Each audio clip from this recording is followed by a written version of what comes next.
Time now for Football Friday Night, powered by WCTV.tv. A battle of unbeatens tonight in Homerville. Would Clinch hold serve, or would Mitchell prove they're a force to be reckoned with? And rain, go away. 5 games in Leon County tonight, and the elements definitely playing a part. But first, Bainbridge and Thomas County Central, an old school South Georgia rivalry with two teams in two very different spots. Welcome in to your Football Friday Night. I'm Ryan Kelly. She's Alison Posey. Let's start right off the bat. Purple and gold tonight. No favoritism to Bainbridge, instead thinking of our friends over at Port St. Joe. Yeah, absolutely. Chance Gaynor, of course, the Port St. Joe standout player, being recruited by a bunch of Division I schools, tragically passed away last week. His funeral is tomorrow, 1 o'clock in St. Joe, so we're standing with you guys tonight. Absolutely. We're with our friends in purple and gold, the Tiger Sharks, of course. But speaking of purple and gold, like we said, Bainbridge playing a game tonight.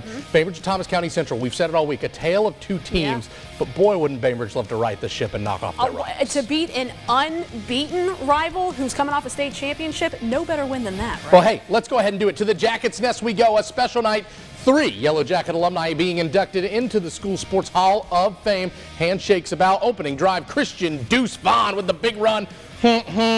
Touchdown, Thomas County Central. They are blowing the horns at the Jackets' Nest.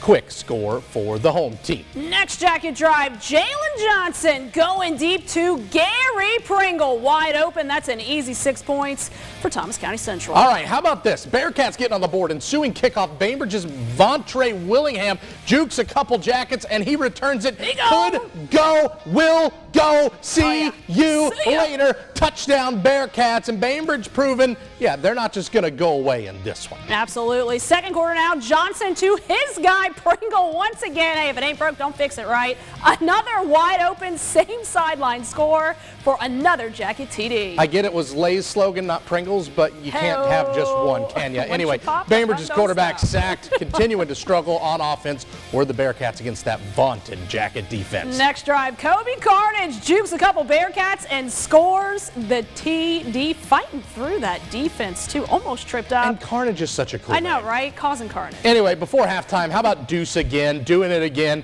scoring his 3rd touchdown of the high stepping. Look at you, young man. Touchdown, Thomas County Central. And the buzzsaw, see what we did there? Yeah, it keeps spinning. Come see us and come see this final score. Again, it's nothing to do with Bainbridge. Bainbridge is a young team that's getting better week by week. They've played a buzzsaw of a schedule, but there's no buzzsaw with sharper edges than that one right there. Absolutely. We talked about it all week, Ryan. Thomas County Central averaging 52 points a game on offense, giving up just 14. Looking like that average right there. Hey, this was a gigantic night in South Georgia because we had ourselves a really excellent other game in Homerville. The Panthers of Clinch County looking to go 5-0, hosting undefeated Mitchell, who's looking to go 4-0. First quarter, Panthers ball. Xavier Johnson with a big run before he shoved on out of bounds. Later, quarterback Aaron Bryant taking the handoff, scores the goal line TD. There he goes, weaving his way to touchdown. Panthers on the board first. All right, next drive, Mitchell County trying to get it going. Running back juking a couple Panthers for the big run. First down, move the sticks for the visitors from Camilla as he rumbles and stumbles. A little bit later, Mitchell going for a screen pass for the big first. Look at a stiff arm there, too. Yeah, good stuff. Nicholas Williams going to get another screen here, and he makes another man miss. Good stuff from Mitchell. They get a huge first down, but it is Clinch who holds serve at home. They're 5-0, 28-8, your final score. Rain-soaked first half at Cox tonight. Check out that water, too. Chiles and Rickards squaring off at Cox. A defensive slugfest. 7-0 Raiders at this point. The Rick High D looking to keep it that way. Sacked by a host of Raiders. But the T-Wolves say 2 can play at that game. Back to pass. Here comes Holton Harris. Untouched. Hello. Big sack on the other end. Believe that's the safety blitz. He gets it going for the visitors. From there, Chiles gets the ground game going as big Gerald Clark says, move out of the way. Rumbles into the second level down the far sideline. He's brought down inside the red zone. And yeah, if you brought him this far, you may as well finish the job.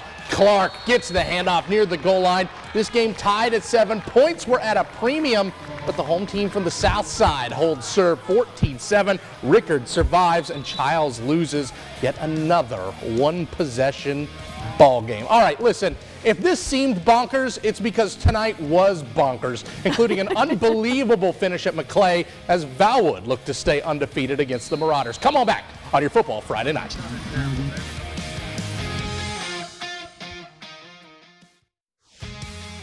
Yeah!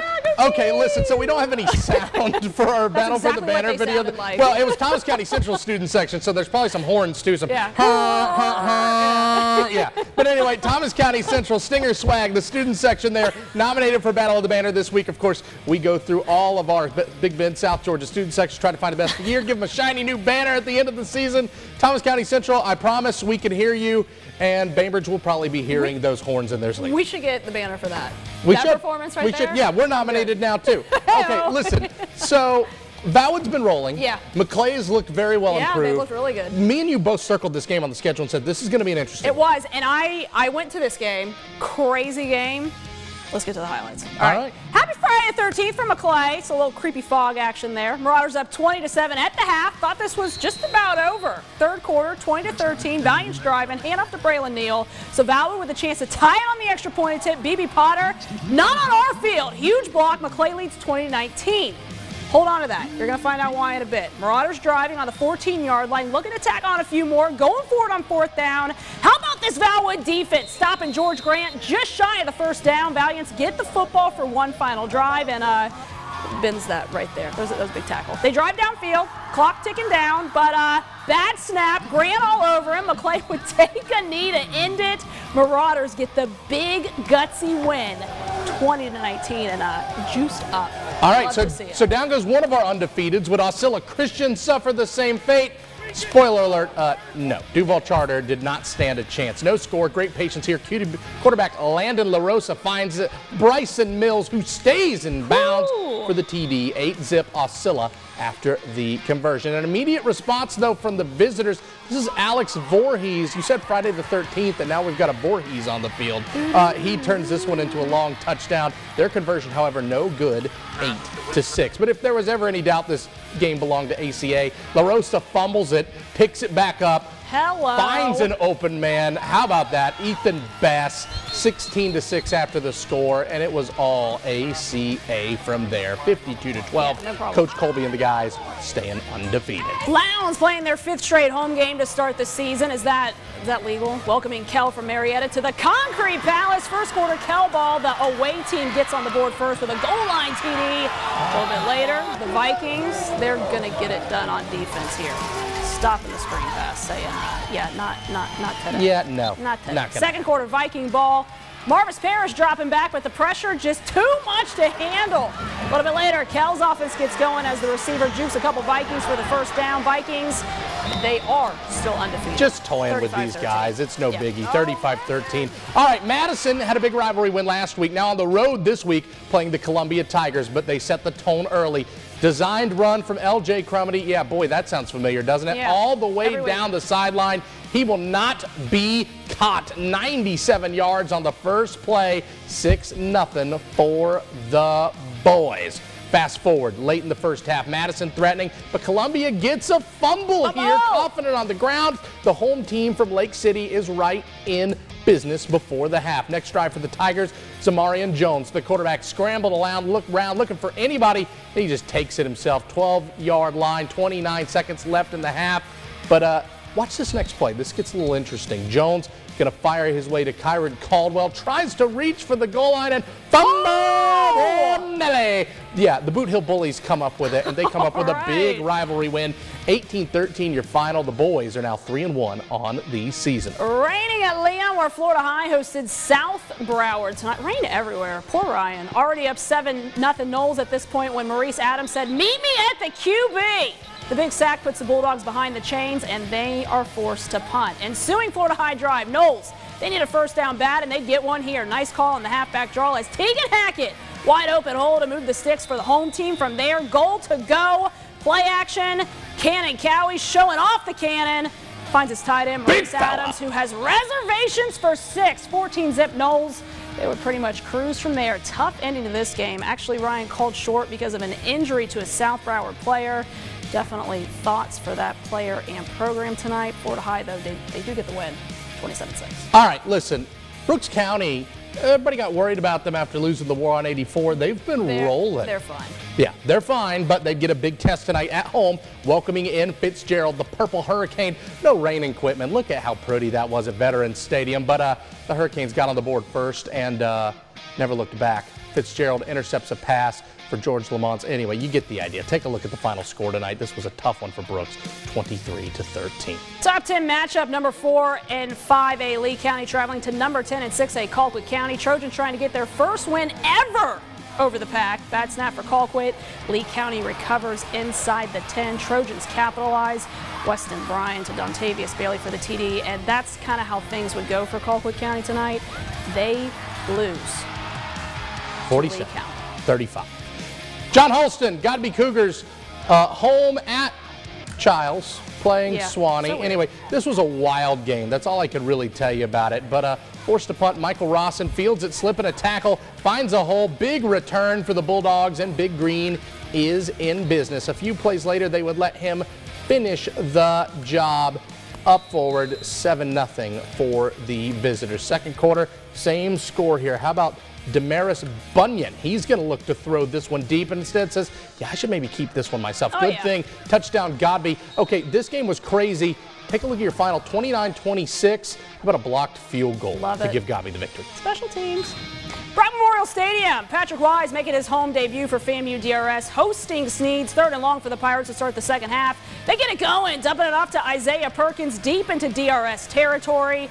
DRS struggling at Bragg tonight. Look at that final score for you guys. 25-6. Sneads gets the win. All right, Jefferson County's looked pretty good so far, and if you were looking for points in a soggy Monticello Veterans Memorial Stadium, you came to the wrong place. So tell you what, we'll watch the rest of these highlights in overtime, but it is good news for Jefferson. They end up winning 28-0. Quick look at the big board real fast here. Again, interesting stuff. Gadsden kept it close with coffee. We got Plays of the Week, Game of the Week, all that good stuff coming up after this.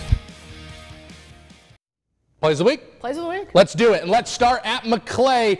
B.B. Potter, the man. You'll shoot your eye out, kid, or you'll block a game-winning field goal as the Marauders hold on at home to knock off undefeated Valwood. Extra point, but still we're good to go. Close Bainbridge's Vontre Willingham. How about this? This is about a 100-yard kick return for a touchdown, and he's just gonna keep on going. There you go, young man. Hey, bright spot for Bainbridge tonight. Yep. Anyway, Aucilla Christian, your last one playing Duval Charter. Landon LaRosa says whoopsie daisy, and then it doesn't really matter because he throws a touchdown to a wide open man. Anyway, as Aucilla rolls, vote for your favorite on WCTV.tv. You have till 7 p.m. Sunday, and then come right on back next week. North Florida Christian and Valwood. This has become a fun little rivalry, and Valwood trying to get theirs against the North Florida Christian squad that's had their number. And they're going to be angry because they lost tonight to Maclay. They most certainly are. So a little bit more Meridian Road for the Valwood Valiants. Hey, stick around for Football Friday Night Overtime on the app or on Facebook Live. We're going to have a ton of fun tonight. See you there.